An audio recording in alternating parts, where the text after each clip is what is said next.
এক বেটা বিয়ে করছে, তা বউ স্বামীরে দেখতে পারে না, স্বামীরে দেখতেই পারে না। বিছনায় শয়, বউ ওই জানালার কাছে জানালার দিক মুখ দিয়ে শুয়ে থাকে, আর স্বামী যে ডাকে তার দিকে। স্বামীর মনে কষ্ট, বিয়ে করলাম, বউ আমার কাছেই আসে না, আমার দিক ফিরেও তাকায় না। তা একদিন করছে কি, এক চোর আইছে, চোর আইসে ওই বউ তো জানালার কাছে, বউর হাতে তো আছে গহনা, তো চোর আইসে থাবা দিছে, ওই গহনা নিবি। যেই থাবা দিছে, ভয়ে বউ তাড়াতাড়ি স্বামীরে জড়াই ধরছে। জড়াই ধরলে এখন স্বামী বলতেছে, স্বাগতম চোর, চোর স্বাগতম, স্বাগতম, স্বাগতম চোর, চোরের স্বাগত জানাইতেছে। তা আমরা এক তো হইতে পারি না। যদি বড় করে ওরকম চোর আসে, বড় কোনো একটা বিপদ এসে পড়ে, তখন কিন্তু আমরা ঠিকই এক হব, কিন্তু ওই সময় এক হয়ে আমরা কোনো কাজ করতে পারবো না। আমাদের আগের থেকে ঐক্যবদ্ধ থাকা, এই যে জিনিসটা, এই যে ঐক্যবদ্ধ থাকা, এটার জন্য আমাদের আকাবিরা যে কত চেষ্টা করছেন। সদস্য হুজুর রহমতুল্লাহ আলীর কথা শুনছি, বহুত চেষ্টা করছেন বাংলাদেশের ওলামায়ে কেরামকে। তখন তো ছিল পাকিস্তান, হুজুর তো বাংলাদেশের জামানা পান নাই, পাকিস্তান, পূর্ব পাকিস্তান। হ্যাঁ, পাকিস্তানের ওলামায়ে কেরামকে ঐক্যবদ্ধ করার জন্য কত সফর করছেন, কত চেষ্টা করছেন, চেষ্টা জীবনভর করেই গেছেন, করেই গেছেন। হ্যাঁ, এমনকি উনি কিতাবের মধ্যে এই যে আহলে হাদিস, আমরা অনেক সময় আহলে হদিস বলি, আমি কই আর কি, কারণ এই যে কাপড়ের মোজা, ওইটা পাইলে ওইটার উপরেই মজা করে, তো ওইটা মজা মজা করলে কজু হয়, তো হদস থেকে গেল না, আহলে হদস। আরও কারণ আছে, ওটা তো আহলে হাদিস কয়, আহলে হাদিস না। যাই হোক, সদস্য হুজুর রহমতুল্লাহ আলীকে সবাইকে ঐক্যবদ্ধ করার জন্যে ওদের ব্যাপারে বলছে, হ্যাঁ আহলে হাদিসদের মাযহাবও সহি, চার মাযহাব তো সহি আছেই, আহলে হাদিসদের মাযহাবও সহি। ঐক্যবদ্ধ করার জন্য সব তো এক থাকে, সবাই এক থাকে। শুনছে যে কুমিল্লাতে একবার বাহাস, মিলাদ, মিলাদি কেয়ামি আর গায়রে কেয়ামি, মানে আহলে হক ওলামায়ে কেরাম আর এই বেদাতি, দুই দলে বাহাস। বাহাস এইরকম, দুই দলই খুব রেডি হয়ে আইছে, মারামারি হবে। কিসের বাহাস? সদস্য হুজুর রহমতুল্লাহ আলীকে ওনাকে দাওয়াত দিছিল কিনা সেটা আমার মনে নেই, মনে হয় দাওয়াত দেয়নি। উনি খবর পাইছেন, খবর পাইয়ে চলে গেছেন সেই বাহাসে। তো সবাই তো ওলামায়ে কেরাম মনে করেন, সদস্য হুজুর যখন আসছে, এইবার আমাকে সাথে পারে কিনা। সদস্য হুজুর দেয়া বললেন, দেখো আমি বাহাস করতে আসিনি, তো আপনারা বাহাস করেন, আমি আগে আপনাদের সামনে কয়েক মিনিট কথা বলবো, এই কথাটা বলার জন্য আমি আসি। এই কথা বললে, আচ্ছা ঠিক আছে, হুজুর দিল। হুজুর তো সবাই সম্মান করে, হুজুর কথা বলা আরম্ভ করলেন।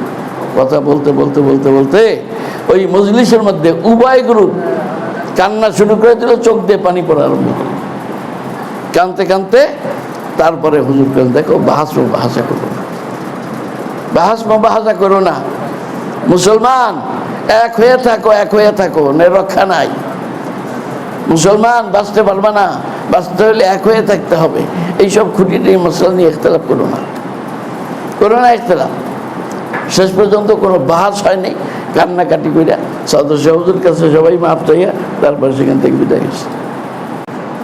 واعتصموا بحبل الله جميعا ولا تفرقوا واذكروا نعمة الله عليكم إذ كنتم أعداء فألف بين قلوبكم فأصبحتم بنعمته إخوانا صدق الله العظيم. وقال عليه الصلاة والسلام لا حسد إلا في إثنتين إلى آخر الحديث رواه البخاري. اللهم صل على سيدنا محمد وعلى آل سيدنا محمد وبارك وسلم. আলহামদুলিল্লাহ, আল্লাহ তাআলার দরবারে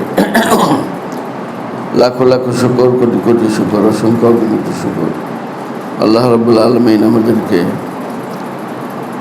ইত্তেফাকুল মাদারিসিল কওমিয়া ফরিদপুর এর উদ্যোগে আয়োজিত আজকের এই পুরস্কার বিতরণী মুবারক মজলিসে আমাদেরকে একত্রিত হওয়ার বসার তৌফিক দান করেছেন, ওলামায়ে কেরামের কাছ থেকে অত্যন্ত গুরুত্বপূর্ণ দিনী আলোচনা শুনবার তৌফিক দান করেছেন। এই জন্য আল্লাহ তাআলার দরবারে দিল থেকে শুকর আদায় করি, সকলে বলি আলহামদুলিল্লাহ। আপনারা দূরের বা কাছের বিভিন্ন জায়গা থেকে কষ্ট করে আসছেন, সেজন্য আপনাদেরও শুকরিয়া আদায় করি। আল্লাহ তাআলা আপনাদেরকে উত্তম জাযা দান করেন। এই কষ্ট করে আসা যাওয়া, একসঙ্গে বসা, আল্লাহ তাআলা যেন এটাকে কবুল করেন। এটাকে কেন্দ্র করে আমরা সমস্ত দিনী কাজ ইত্তেফাকের সাথে, ইত্তেহাদের সাথে এক মনে একসাথে করতে পারি। আল্লাহ আমাদের সেই তৌফিক দান করেন। কথাবার্তা যা জরুরি কথা, সব কথা হয়ে গেছে। এখন আমাকে বলা হয়েছে কিছু বলার। আমি দু একটা কথা এখন খেয়াল হইতেছে বলবার, বলি। কথা হলো, আমাদের তো এখন সবচেয়ে যে জিনিসটা বেশি জরুরি, সেই জিনিসটা আমাদের নাই। সেটা হলো ইত্তেফাক, ঐক্য, সবাই এক হয়ে কাজ করা, একভাবে চলা, এক মনে এক ধ্যানে, একটা ঐক্যবদ্ধ জামাতবন্দি হইয়া আমাদের থাকা তো নেহায়েত জরুরি।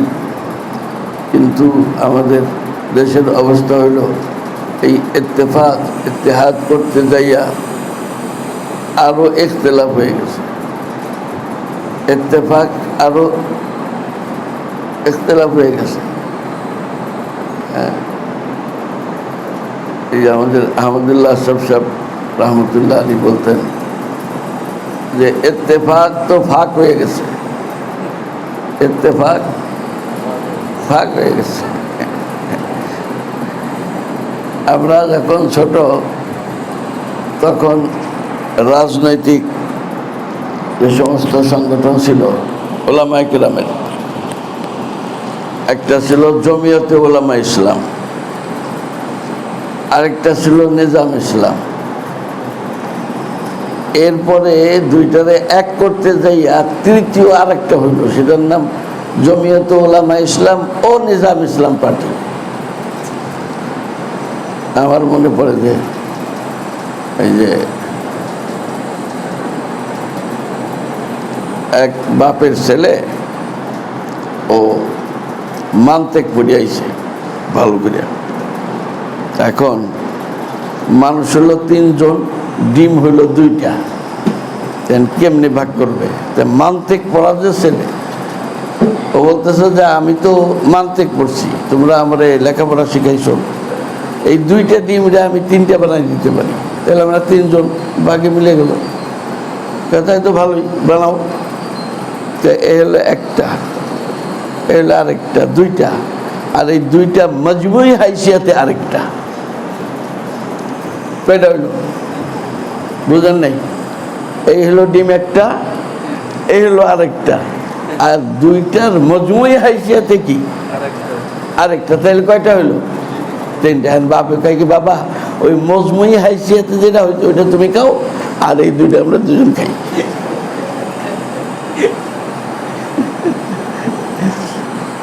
তা আমাদের জমিয়তে ওলামা ইসলাম এক পার্টি, নিজাম ইসলাম আরেক পার্টি। এরপরে 2টা ইত্তেফাক হইয়া পার্টি 3টা হয়ে গেল, জমিয়তে ওলামা ইসলাম ও নিজাম ইসলাম পার্টি। এটা এখন আমাদের তো ভাগের কোনো অন্ত নেই। হ্যাঁ, ঐক্য পরিষদ, ঐক্য জোট, এইসব নাম দিয়েও অনেক হয়ে গেছে। এইসব ঐক্য যদি না হইতো তাহলে ইখতিলাফ একটু কম হইতো। ঐক্য হওয়ার কারণে আরও ইখতিলাফ হয়ে গেছে। হ্যাঁ, ঐক্য জোট, ঐক্য পরিষদ, ইসলামী ঐক্য জোট, আরও কি কি মেলা জোট আছে। তো এখন আমরা তো বিভিন্নভাবে বিভক্ত হয়ে গেছি, তাই না? আমাদের ফরিদপুরে ওলামায়ে কেরামের এই রাজনৈতিকভাবেও কয়েকটা জামাত আছে। এক তাবলিগ জামাত ছিল একসাথে, তাও আবার 2 ভাগ হয়ে গেছে। যদিও আরেক ভাগে লোক খুবই কম, গণনায় আসে না, কিন্তু তখনকার আমাদের সরকার এদের 2টারে সমান সমান হাইসিয়ত দিয়ে দিছে, 2টারে সমান সমান। যাই হোক, সব জায়গায় ভাগ। এখন একসাথে বসার কোনো সুরত নাই, সব ভাগ হয়ে গেছি আমরা।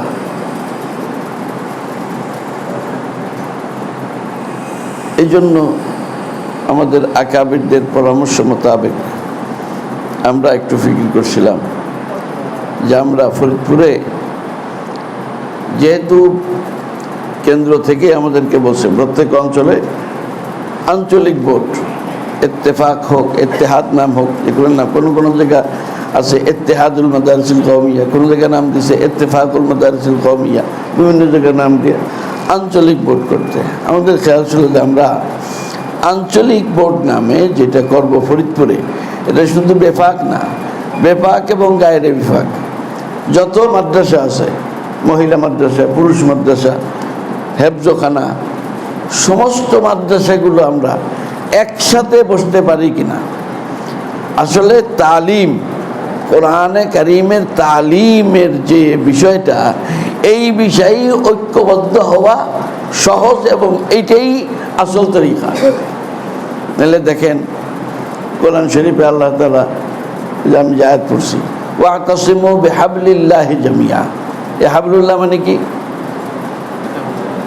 কিতাবুল্লাহ, আল কোরআন হাবলুল্লাহিল মাতিন আল মামদুদ মিনাস সামাই ইলাল্লাহ তরফাহু বিয়াদিল্লাহ ওয়া তরফাহু বিআইদিকুম। তো কোরআনে কারীম, এই কোরআনে কারীমকে ভালো করে ধরলে, কোরআন পড়তে হবে, শিখতে হবে, শিখাইতে হবে, তালিমের ব্যবস্থা করতে হবে, এর উপরে আমল করতে হবে, এর ব্যাখ্যা বিশ্লেষণ তাফসীর এগুলো প্রচার করতে হবে সব। তো কোরআনে কারীমকে সবাই যদি ধরি, এই কোরআনের তালিমের উসিলায় আমরা ঐক্যবদ্ধ হইতে পারি। কারণ এই দেখেন, তারপরেই আল্লাহ তাআলা কি বলতেছেন, ওয়াযকুরু নি'মাতাল্লাহি আলাইকুম ইয কুনতুম আ'দাআন ফাআল্লাফা বাইনা কুলুবিকুম।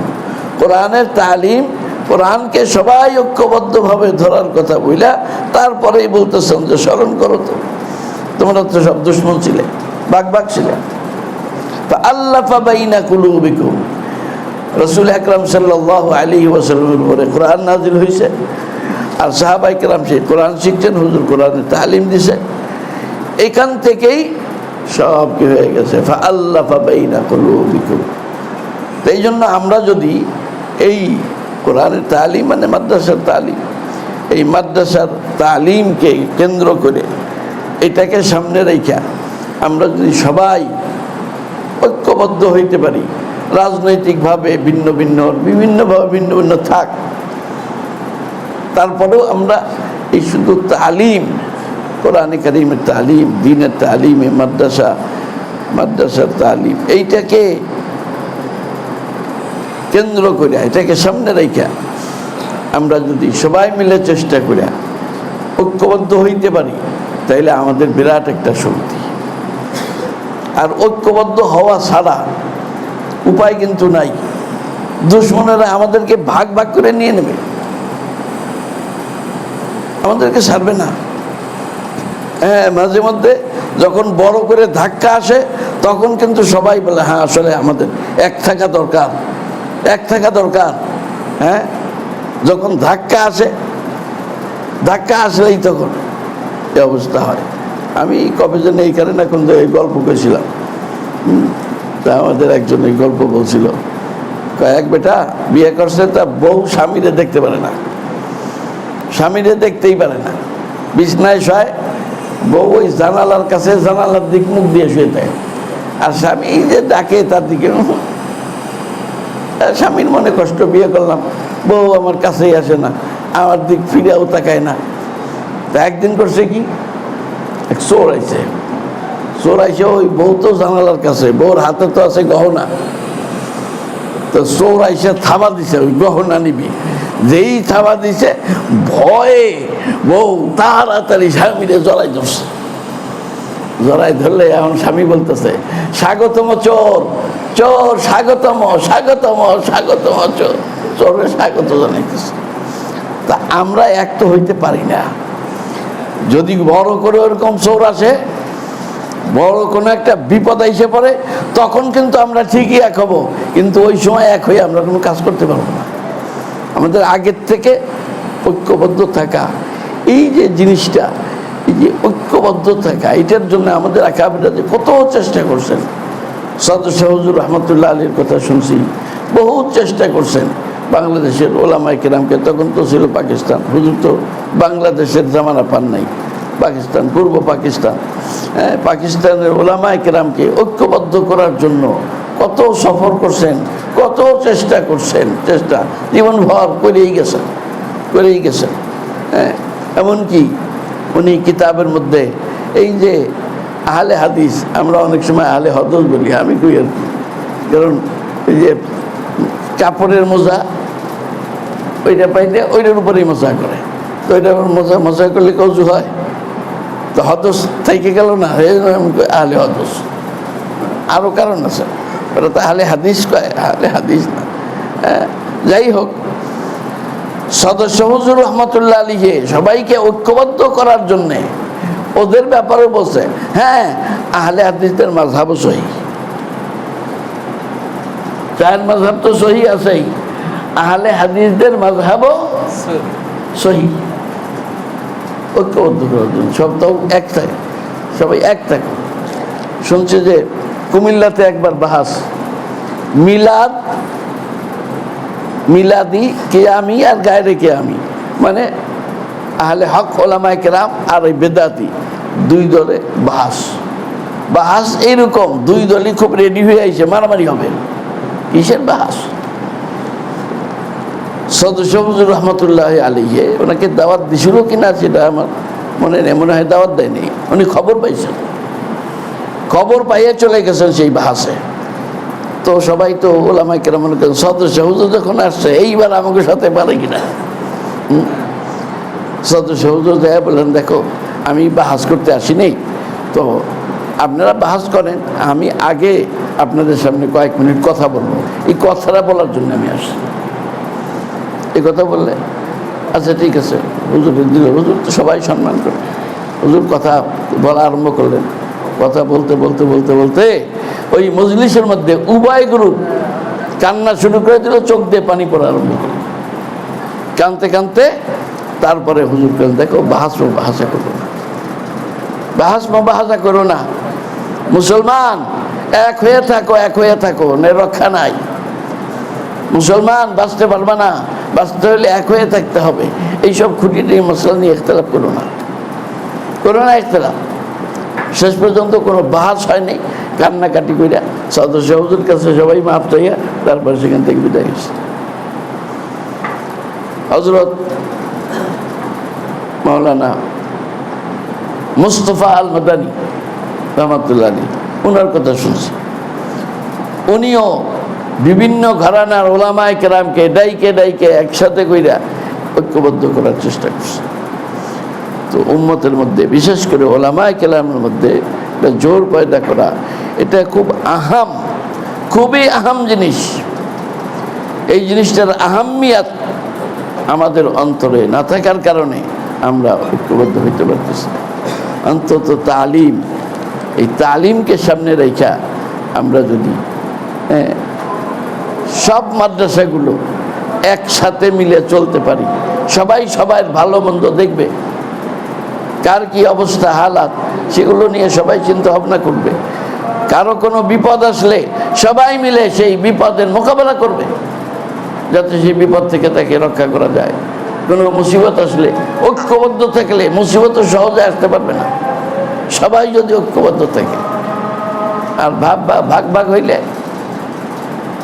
রক্ষা নাই। ওই যে এই তো ছাত্র আন্দোলনের সময় ইউনিভার্সিটির কোন শিক্ষক সে ছাত্রদেরকে বলছিলেন যে তোমরা যদি সবাই ঐক্যবদ্ধ হয়ে মরার জন্য রেডি হও, একজনেরও মরা লাগবে না, একজনও মরবা না।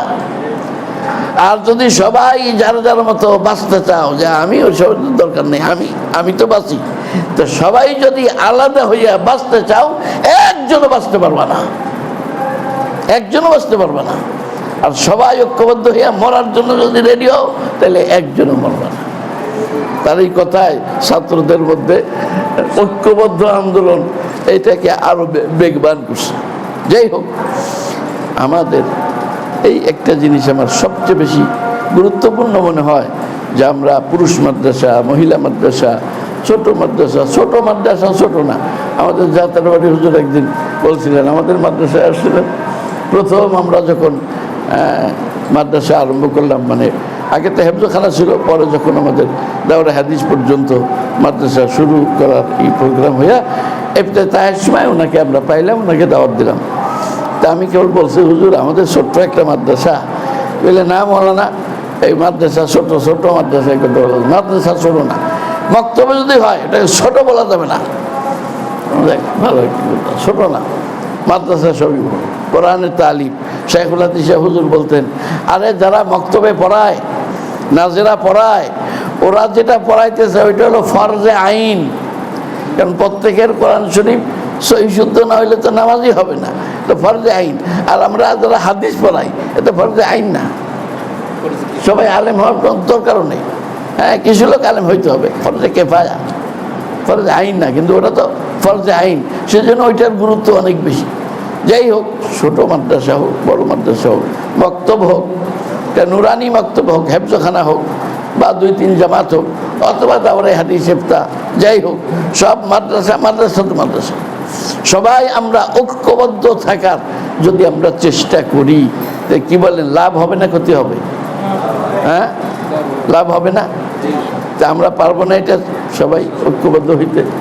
সবাই নিজেরা চেষ্টা করবো, চেষ্টা তো করা হইতেছে, হয়তো আমাদের চেষ্টার মধ্যে হয়তো ত্রুটি আছে, আরও ভালোভাবে চেষ্টা করলে হয়তো সবাই মিলে আমার তো যখন আমরা আরম্ভ করি ইত্তেফাক, তখন তো আমি কথা বলছিলাম যে ইত্তেফাক তো বেফাকের অন্তর্ভুক্ত না, এটা আলাদা একটা, বাকি বেফাকের পরামর্শ মোতাবেক তারই আঙ্গিকে আমরা চলতেছি, বাকি এটা তো একটা ভিন্ন আঞ্চলিক। তা আমরা ফরিদপুর জেলা, এই জেলার যে আঞ্চলিক বোর্ড, এটার মধ্যে বেফাক এবং গায়রে বেফাকের যত মাদ্রাসা আছে সবাই ইত্তেফাকের মধ্যে একসাথে হওয়াতে কোনো সমস্যা নেই। লোহাডাঙ্গার বোর্ড হোক, বেফাক হোক, ওই 2 বোর্ডই আমাদের অঞ্চলে বেশি। এখন বেফাকই বেশি, তারপর লোহাডাঙ্গারও কিছু আছে, বা যারাই থাক, সবাই যদি আমরা এই ইত্তেফাকের মধ্যে একমত হইতে পারি তাতে কোনো সমস্যা নেই। এইভাবে আমরা যদি একসাথে চলতে পারি, একসাথে পরীক্ষা, একসাথে সব কিছু, এই যে আমরা একটা পরামর্শ করছি যে আমাদের সেমাহি শেষমাহি, কোন পরীক্ষা কখন আরম্ভ কখন শেষ, বন্ধ কবে শুরু কবে শেষ, এটা আমরা একটা পরামর্শ করে আমরা একটা ঘোষণা দিই। কারণ হলো একই লোকের 2 ছেলে, এক ছেলে শামসুল উলুমে পড়ে, আরেক ছেলে আরেক মাদ্রাসায় পড়ে, কথার কথা। এখন বন্ধ যদি বেশ কম হয়, তো এক ছেলে বাড়ি আইসে আরেক ছেলে মাদ্রাসায়, একসাথে হইতে পারে না। আর যদি একই সাথে বন্ধ হয়, 2 ছেলেই একসাথে মাদ্রাসা বাড়ি, আবার 2 ছেলে একসাথে মাদ্রাসায় সেগুলো একসাথে, বাপ মা ছেলে মেয়ে সবাইকে নিয়ে একসাথে কয়টা দিন কাটাইতে পারে, এটারও একটা ব্যবস্থা। তাছাড়া আসা যাওয়ার ছোট বাচ্চা হইলে আনা নেওয়ারও একটা ঝামেলা আছে। যাই হোক, এখন যদি আমরা ঐক্যবদ্ধ হয়ে চলতে পারি, এখানেও আমাদের কিছু সুবিধা আছে।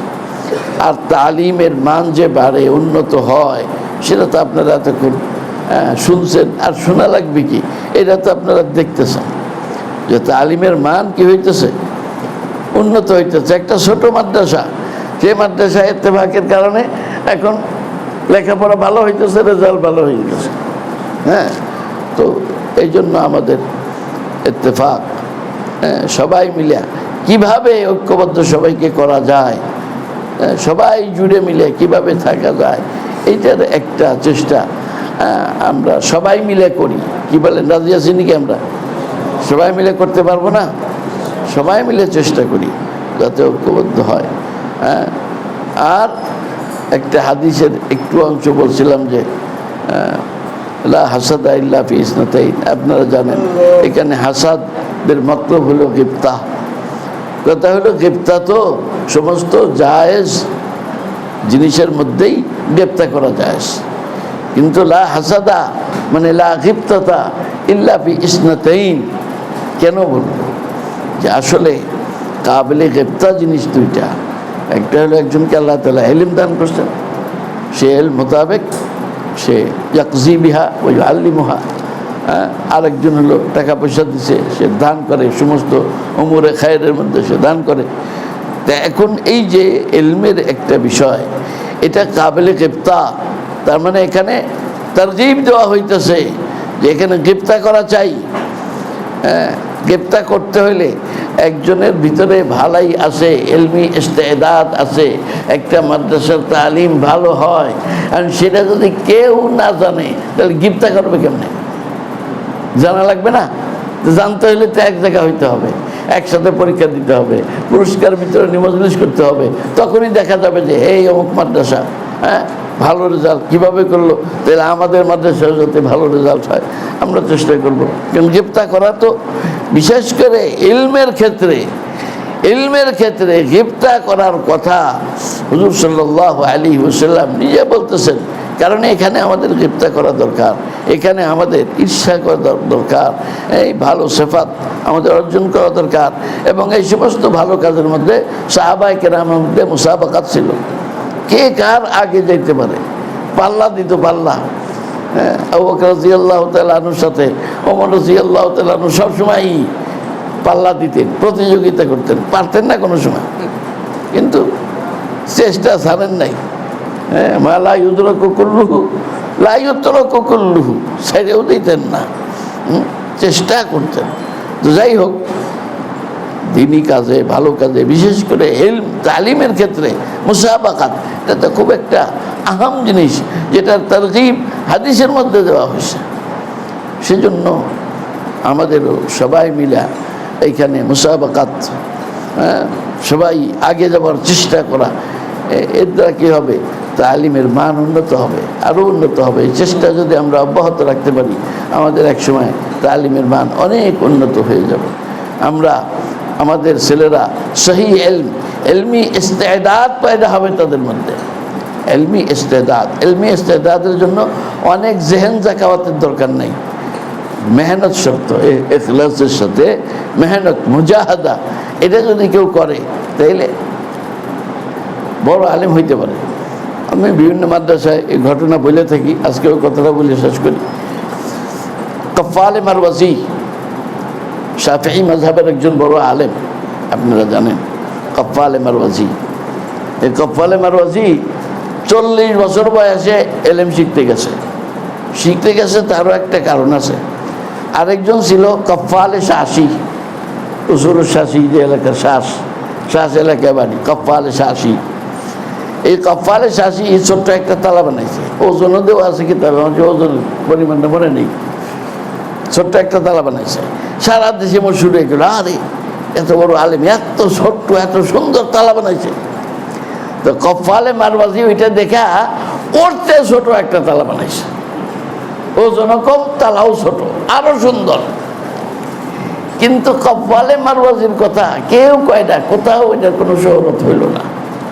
তো একদিন দুঃখ করে ওনার এক বন্ধুরে বলতেছে, দেখছো বন্ধু, কফফালে শাসি একটা তালা বানাইছে ছোট, ভালো, সারা দুনিয়া এটা নিয়ে আমার শুরু হয়ে গেছে, সবাই ওনার কথা কয়।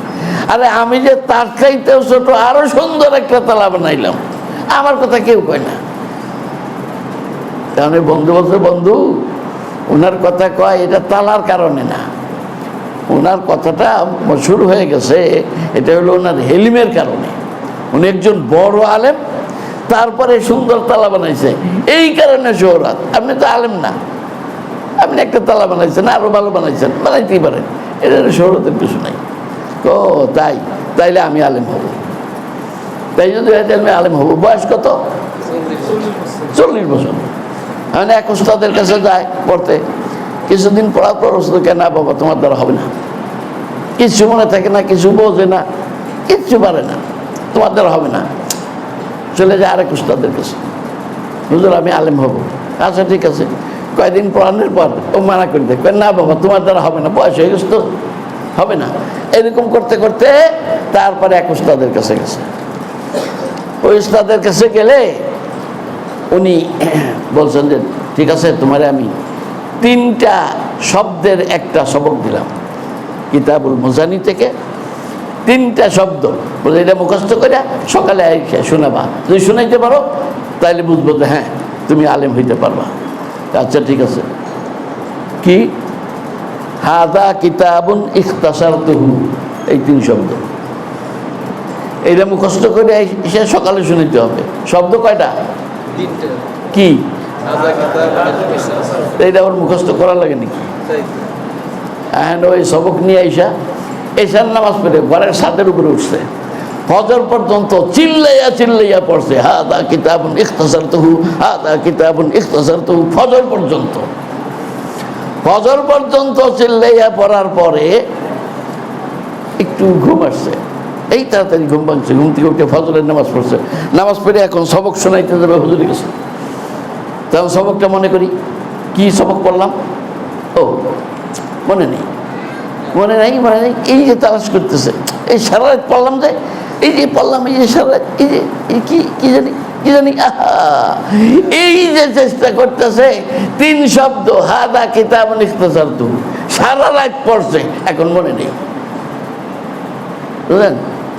আর মনে নেই, খুব দুঃখ বেদনা অন্তরে। না, এইবার তো আর হবে না, আর কি করবো, হুজুরকে যে সালাম মুসাফা করিয়া সালাম কালাম দিয়ে চলে যে, আসলে আমার হবে না, আসলে আমার হবে না, সবাই তো না করে দিছেই। এই হুজুর একটা পরীক্ষা দিছিল, এই পরীক্ষায় পাশ করলে পারবো, এইখানেও তো আমি ফেল হয়ে গেলাম।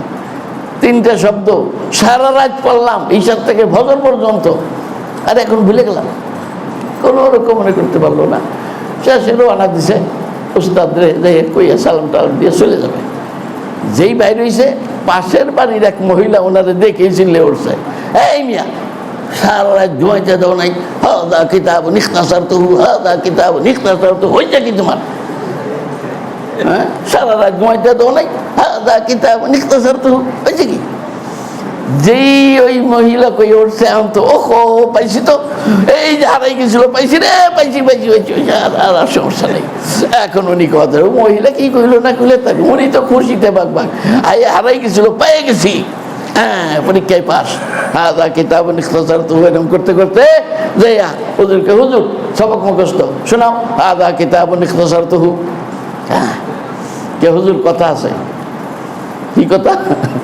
কে হুজুর ছাদের উপরে উঠা এশার নামাজ পড়ে শুরু করছি ফজর পর্যন্ত, এই 3 শব্দ সারা রাত ছাদের উপরে বসে বসে পড়ছি, কিন্তু গেছিলাম, তারপরেও ফজর সময় ভুলে গেছি, কোনো রকমে মনে করতে পারি নাই। মনে করলাম যে আপনার সালাম কালাম দিয়ে চলে যে আমার হবে না। এখন বাইরে হয়েছি, আর ওই যে মহিলা, ওই মহিলা চিল্লে উঠছে, রাত্রে ঘুমাইতে দাও নাই, ওই মহিলা কই উঠছে, হাদা কিতাবুন ইখতাসারতুহু, তখন আমার স্মরণ হয়েছে, ও যে এই তো আমি পড়ছি সারা রাত। হ্যাঁ, এই যে কারণে শোনাইতে পারলাম। ওই মহিলা যদি কিছু না কইতো তাইলে কিন্তু আমি শোনাইতে পারতাম না, আমি পাস করলেও আসলে ফেল। হুজুর বললাম যে হ্যাঁ, তুমি আলেম হইতে পারবা, তুমি মেহনত শুরু করো। জেহেন জাকাত কিছু আছে কি? কিচ্ছু নাই। স্মরণ শক্তি আছে কিছু? 3 শব্দ সারা রাত পড়ছে, সকালে মনে নেই। এরপরে উনি এই যে মেহনত মুজাহাদা শুরু করে দিয়েছেন। আমার মনে হয় যে উস্তাদ দেখছেন যে এই 3টা শব্দ সে মুখস্থ করার জন্য কি মেহনত করছে, কি মুজাহাদা, সারা রাত ঘুম কামাই দিয়া ছাদের উপরে যাইয়া ফজর পর্যন্ত পড়ছে। তো মেহনত মুজাহাদা যেহেতু করতেছে, ও আলেম হইতে পারবে। সত্যি একজন বড় ইমাম হয়ে গেছে। ইমাম কফাল মারওয়াজি শাফি মাযহাবের একজন বড় ইমাম। আমাদের ছেলেদেরকে যদি আমরা এই সমস্ত কথা বইলে বুঝাইতে পারি, ওই ছেলেরা মেহনত করে এরপরে পরীক্ষা যখন প্রতিযোগিতামূলক পরীক্ষা যখন হবে, তখন এই ছেলেরাই ইস্তেদাদওয়ালা আলেম হইতে পারবে না? পারবে না? বড় আলেম হইতে পারবে। আল্লাহ তাআলা আমাদেরকে সবাইকে ঐক্যবদ্ধভাবে এইরকম মেহনত করে যোগ্য আলেম, ইস্তেদাদওয়ালা আলেম তৈরি করার তৌফিক দান করে। আমিন। ওয়া আখিরু দাওয়ানা আলহামদুলিল্লাহি রাব্বিল আলামিন। আমি আবারও আপনাদের শুকরিয়া আদায় করতেছি, আপনারা বহু কষ্ট করে আসছেন। আলহামদুলিল্লাহ, আল্লাহ তাআলা আমাদের এরকম সবাইকে এরকম যখনই ডাকা হয় একসাথে বসে সমস্ত কাজ আঞ্জাম দেওয়ার আল্লাহ আমাদেরকে তৌফিক দান করেন। দোয়াটা আপনি করেন। আমাকে বাঙ্গা হুজুরকে আচ্ছা দরুদ শরীফ পড়ি। আল্লাহুম্মা সাল্লি আলা সাইয়্যিদিনা মুহাম্মদ ওয়া আলা আলি সাইয়্যিদিনা মাওলানা মুহাম্মদ ওয়া বারিক ওয়াসাল্লিম। আল্লাহুম্মা সাল্লি আলা সাইয়্যিদিনা মাওলানা মুহাম্মদ ওয়া আলা আলি সাইয়্যিদিনা মাওলানা মুহাম্মদ ওয়া বারিক ওয়াসাল্লিম। আলহামদুলিল্লাহি রাব্বিল আলামিন। আসসালাতু ওয়াসসালামু আলা সাইয়্যিদিল মুরসালিন ওয়া আলা আলিহি ওয়া আসহাবিহি আজমাইন। ইয়া আল্লাহ, ইয়া আল্লাহ, আমরা